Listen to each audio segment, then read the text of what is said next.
Good morning everyone, welcome to the online classes. बच्चों, हमारा reader का पाठ 1, ग्रामर के पाठ 1 और 2 दोनों पूरे हो चुके हैं।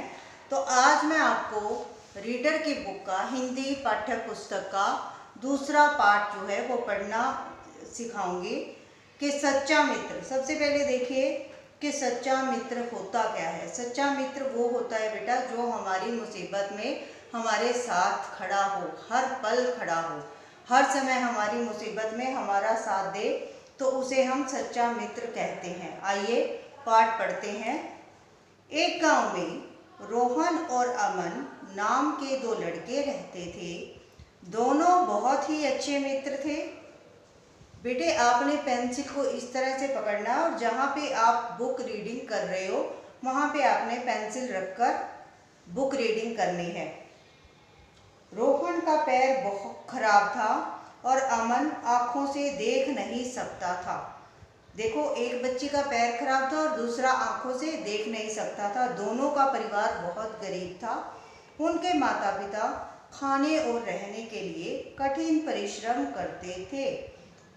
यहाँ तक कि उनके पास अपने बच्चों को स्कूल ले जाने और लाने का भी समय नहीं था। क्यों नहीं था? क्योंकि वो बहुत गरीब थे।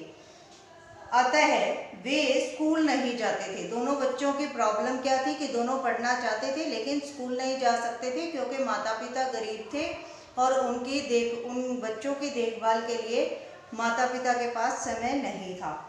एक दिन रोहन को एक अच्छा उपाय सूझा। अब उपाय देखिए, अमन ने बताया।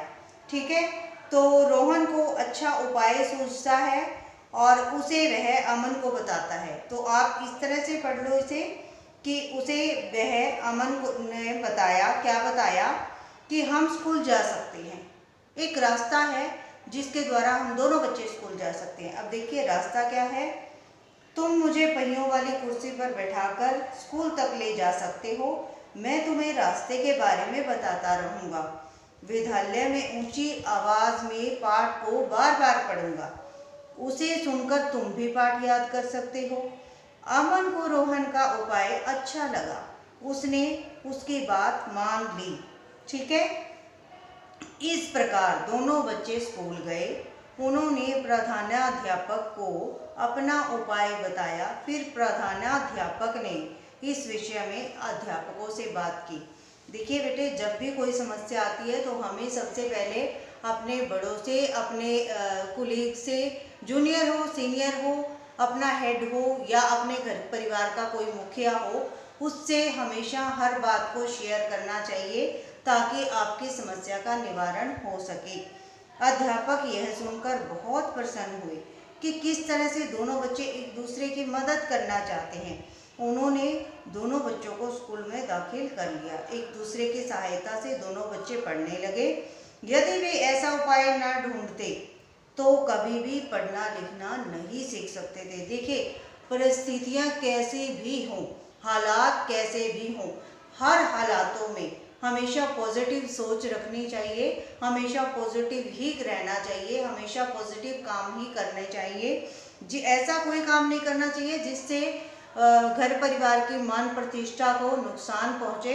और ऐसा हमेशा सोचना चाहिए जिससे आप और आपका घर परिवार हमेशा आप पर गर्व महसूस कर सके। सकारात्मक सोच होनी चाहिए। देखो, इस तरह आप भी अच्छे तरीके से अपना प्यार अपने मित्रों को दिखा सकते हो और एक दूसरे का सहयोग कर सकते हो। जब भी कोई आपका फ्रेंड, जब भी कोई आपका दोस्त मित्र जो है वो किसी मुसीबत में हो तो हमें अपने दोस्त की सहायता करनी चाहिए, एक दूसरे का सहयोग करना चाहिए, कोऑपरेशन होना चाहिए। आप अकेले की अपेक्षा एक साथ मिलकर कहीं अधिक अच्छा कार्य कर सकते हैं। बच्चों, इसमें आपको बताया है, सबसे पहले इसमें बताया है कि टीम वर्क इम्पोर्टेंट है। ग्रुप में, समूह में रहना सबसे बड़ी बात है और उस टीम वर्क को लीड करना यानी उसका नेतृत्व करना सबसे ज़रूरी काम है। फिर इसमें बताया है कि एक दूसरे का सहयोग करना चाहिए, हमेशा आपस में एक मिलजुल कर रहना चाहिए, सहयोग करना चाहिए और सबसे इम्पोर्टेंट बात जो है वो सकारात्मक सोच होनी चाहिए।